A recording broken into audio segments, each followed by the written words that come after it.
I'm sitting here in the dark again, so incredibly frustrated after being on the phone with somebody that is trying to help with a prior authorization for a medication that a physician recommended because I have chronic migraine. I'm a patient advocate and I help other people with this, but it's so incredibly frustrating with the migraine medication specifically.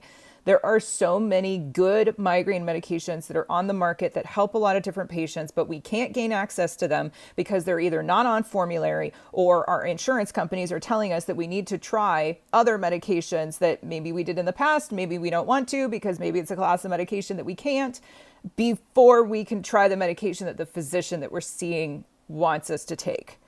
I hate this. This needs to stop. In the state of California, the California Department of Managed Healthcare keeps track of every single complaint that is sent for independent medical review.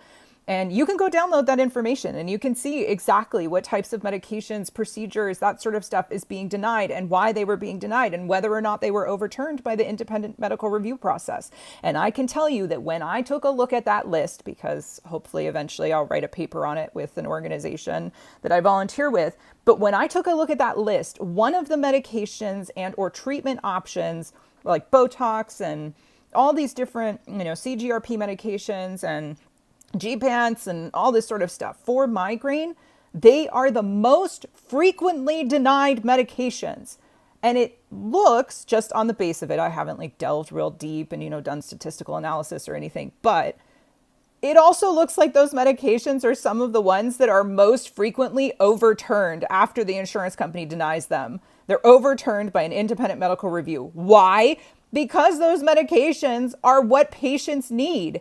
It's so incredibly frustrating. The prior authorization process is causing huge drains in the system, not only on providers, but also on patients that are trying to get on these medications, and they need to stop. They need to be restricted.